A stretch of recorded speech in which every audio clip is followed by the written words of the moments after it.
Hey, rise and shine, everyone, and welcome into our Friday show, 6 o'clock. Alicia and Jason here with you as we end what was a very long week. Incredibly long. You forget that it started with a lot of snow, Belle, and it's melting a little bit. That's right. You know, we had more snow this week than we've had any time for the entire winter, but we are wrapping the week up with some sunshine this morning and 26 degrees. Good morning and thank you for joining us. We are going to have an east wind that it will pick up throughout the day. The clouds will thicken up and we do have some rain in the forecast by tonight, but for the holiday weekend ahead, 42 and 47, not bad at all. And in fact, the chance of rain on Sunday continues to move later in the week. So overall looking good. Let me show you the temperatures before we move on, and we'll have more details about the week ahead as we head towards 60 degrees. Right now, though, our friends at International Falls waking up to 0, 8 Bemidji, 10 Grand Rapids, and 26 degrees here in the Twin Cities. Good morning. Roads, too, looking much better than they did Monday, Tuesday, and Wednesday. Example of that, 169. Roads are clear as traffic is picking up this morning. Even the ramps and overpasses you see that were problems earlier in the week looking very good this morning. No slick spots at all. Let me know where you're traveling this morning, where your morning route is taking you, and I'll tell you what the roads are looking like in that area. Hashtag CC's Commute. Cece, thank you. Now to our top story here at 6 a.m. It turns out the snowstorm earlier this week was actually a good thing. Yeah, in a matter of days, Minnesota's droughts have been practically cut in half. Let's check in with Michelle right now. Michelle, it looks like you found one of the biggest snow piles that we've seen all year. Tell us about it. Yeah, certainly a lot of snow right here. It's sometimes, or in some areas, as tall as I am or even taller. Well, all this moisture has been so good for us on so many fronts. Take a look at your screen. That's a look at the latest drought monitor showing a lot of yellow, meaning things are abnormally dry.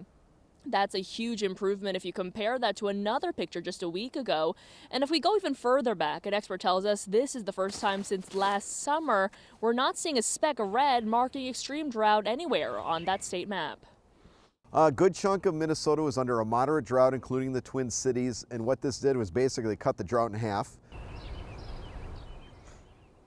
Yeah, we also know drought and, of course, fire danger are closely related. And in my latest check of the DNR's fire danger map, we're seeing all low risk to fire danger. So more good news in that area as well. Coming up in 30 minutes, we'll talk about the impact of all this to trees. Guys, back to you.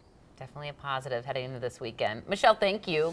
Well, we have an update this morning to a story that we've been following all week out of Chanhassen. The woman police say led them on a police chase that ended in a standoff is now facing 4 felony charges. In charging documents, Carver County prosecutors say 33-year-old Amanda Nelson drove away when a South Lake Minnetonka police officer tried to stop her for a warrant out of Illinois.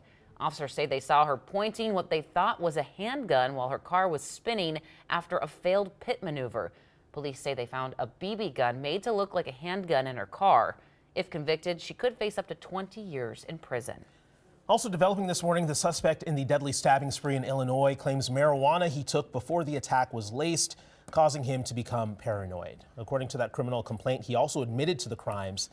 22-year-old Christian Soto is facing 11 charges, including 4 counts of first-degree murder. And because a postal worker was killed, he may also face federal charges. The community came together yesterday for a vigil to honor the 4 killed. This cuts you at the root. I can't imagine what the families are going through. The officers that had to be the first ones on scene and see the victims in those conditions. This is not easy. A mother and son were killed, as well as a 15-year-old and a 25-year veteran of the Postal Service. This morning, the federal government is sending aid to Baltimore, days after the devastating bridge collapse.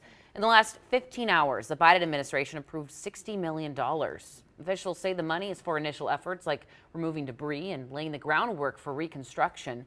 Rebuilding will likely cost hundreds of millions of dollars and almost 7 years to complete. President Biden is vowing to pay for all of it with funds from the Federal Highway Administration and infrastructure law. Since the collapse, there's been a huge show of support for the victims and their families. Before we sing our national anthem, written by Baltimorean Francis Scott Key, let us join together in a moment of silence for those who lost their lives in the tragedy at the Francis Scott Key Bridge early Tuesday morning.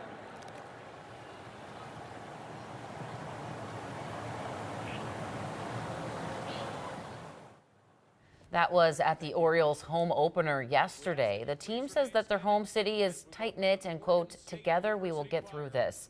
So far, 2 bodies have been recovered. 4 others are presumed dead. Time now 6:06. Minnesota could be joining a lawsuit against gunmaker Glock. Attorney General Keith Ellison is signing onto a letter to Glock with 12 other states.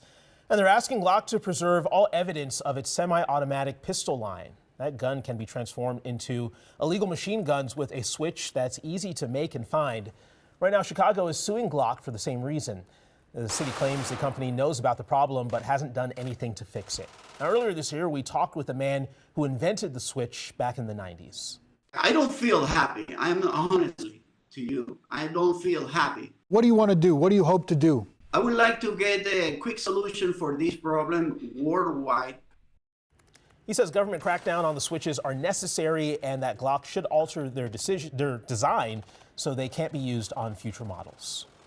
This morning, Minneapolis police are trying to figure out who drilled into gas tanks of 2 cars. Police say it happened on North 5th Street near North 10th Avenue just before 8 yesterday morning. MPD says that they don't know right now if this is related to similar incidents back in January. Let's take a look at the latest gas prices, which AAA just dropped a few hours ago. In the Twin Cities, Metro is going to cost you about $3.33 a gallon to fill up your tank, which is up 20 cents from a month ago. In Duluth, it's 10 cents higher at $3.43. If you're heading to St. Cloud this morning, you should fill up there because the average is $3.14 a gallon. AAA, though, is warning you might be paying more for gas in the next couple of months. This comes after gas demand dipped slightly last week, which normally helps push prices down. But AAA says they're most likely surging due to Ukraine targeting Russia's oil infrastructure. We're following the developments in the last 10 hours about the renewed plan to bring a water park to the Mall of America. In a meeting last night, city leaders say they plan to use tax money already collected from MOA to cover the proposed $375 million project. If the plan is approved, the city hopes to start construction next spring and open by late 2027. The plan has to go through some key votes, which are scheduled for next month. And we're also learning MOA is suing the sugar factory. The mall claims the third-floor staple owes more than $2 million in unpaid rent.